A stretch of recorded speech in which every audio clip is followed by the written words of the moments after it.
Hello, welcome to another Nonprofit Mark Community video expert interview. It's been a while since we've done one of these, but I'm thrilled to be back, this time with Lauren Girardin, to talk about how nonprofits can approach emerging social media calmly. So first, I'll just say a quick hello to Lauren. Hi, Lauren. I'm Marlene.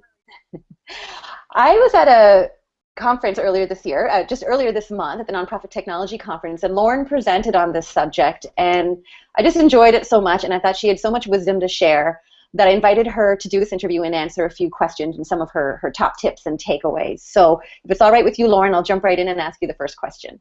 Fantastic. All right. So during your presentation, you talked about a little bit about the difference between emerging and established social media. So would you be willing to explain the difference and share a couple of examples of each? Yeah, the idea about emerging social media is really something that's new or new to you. So that could just be something that your nonprofit isn't using. But for me, I like to think of emerging social media as those channels and apps that are around 2 years old or less. So that means the established social media is the much older stuff, usually around 10 years old. And that will be channels like Facebook, Twitter, Meetup, LinkedIn, Flickr. And then emerging social media will be those shiny new objects. So we've got Snapchat, Vine, Secret, Whisper, and whatever happened to launch while we're having this conversation. But then you've got those in-betweens, and I like to call those the mostly harmless social channels. And those are ones that nonprofits have just been blissfully ignoring, hoping they'd either go away, which sometimes they do, or that no one would ever ask them to use, and hopefully that wouldn't cause any problems. And those are channels like Tumblr, Instagram, Pinterest, and Reddit. Those have been around for a few years, and a lot of people are using some of those channels, and there's a lot of engagement opportunities, but there aren't a lot of nonprofits using those. So whether it's new or new to you, that's how I like to think about emerging social channels. Okay, great. That's really helpful, and probably a surprise to some to think about how established some of those are. Mm-hmm. So I know that a lot of folks within nonprofits are faced with that question, should we be on this network? Should we be on that platform? And you shared some more productive alternatives in terms of questions that nonprofits can be asking when they're evaluating social media. Can you share those? Yeah, it's a way to avoid shiny object syndrome is, okay, there's this new social channel, and now we have to figure out, should we be using it? But that's not often the right question. The right questions usually go back to strategy, and that'll mean you want to think about which social media channels can help your organization reach its goals. And that's not necessarily about website clicks or the number of likes or follows or hearts or whatever you have.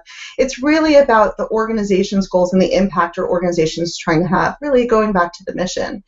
And you also then, second, you want to think about your audiences. So what social media channels are your audiences already using? And while youth are often the first on these emerging social channels, guess what? Everyone else follows right behind them. Facebook was a teen channel when it first started. It was for college kids. And now that's not the case. Everyone's on Facebook. And the third question is related to that. So not only do you want to think about where your audiences are now, you want to think about where your audiences are going to be. One great tip for social media is to think about being on a social channel when your audiences arrive there. That way, you're there to welcome them, and you're part of their experience on that channel from the get-go. The fourth question I like to consider is, where can you listen and learn on social media? And that's an often overlooked advantage of social media, is you don't have to actively participate. You can just use it to listen and learn what your audiences are talking about, what their questions are, what they're doing, where they are, and what they're interested in. And the fifth question is, where can you stand out and establish your credibility? A lot of nonprofits talk about being innovative, and if you're just using Facebook and Twitter, that doesn't necessarily look particularly innovative. So if you're trying to be a really interesting organization and to get noticed by funders and others, you might want to try a new social channel just to see whether or not you get the right attention. That makes so much sense. And as you mentioned in your presentation, it's so much about staying calm and just about good communications planning. So I think that stay calm message is important here. Yeah, don't panic. That's right. So What advice would you give to nonprofits who are, thinking about getting started or thinking about experimenting or just wondering how to deal with these emerging social networks? Well, besides the don't panic tip, that's number one. The second tip is to go squat on those channels. So even if you're not thinking you will ever use a social channel or an app, what you want to do is protect your brand and protect your name. So go to those channels and reserve your username, your preferred username, because you've noticed that a lot of nonprofits wind up having a lot of variations there. It's because we missed the opportunity to secure that. And so go do that as soon as you can, and we'll put some resources in the blog post for this video for folks who want to find an easy way to do that. You don't have to do it one by one, I promise. And again, next step is to listen and learn. Get on those channels and see what they're like. Get used to the culture there. See if there is any value. See what conversations people are willing to have on those social channels. You can't force anyone to do anything on social media. And the third tip is to experiment bravely. You don't need to do every social channel every day. They're not all like Twitter. They're not all like Facebook. Experiment bravely. Have some fun. Run a campaign to see how things work.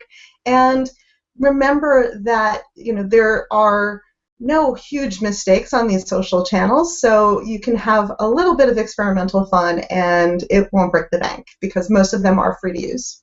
Awesome. That's so great. I love all of those tips.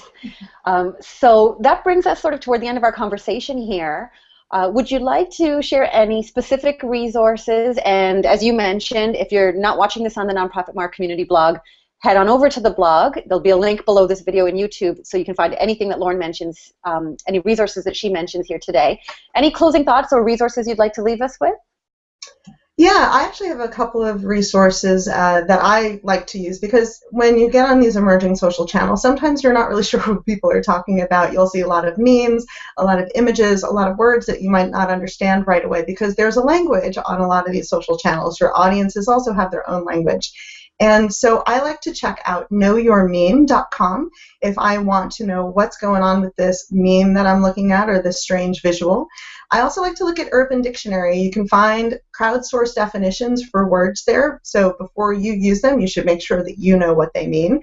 And also Snopes.com. Snopes is great because it lets you check whether something you're seeing online is truth or if it's fiction. So it's a great catalog of all of the internet and media rumors out there, as well as some of the truths that you might be surprised by. Those are my favorites. That's awesome. I love that. And I can think of a time when I should have used Snope.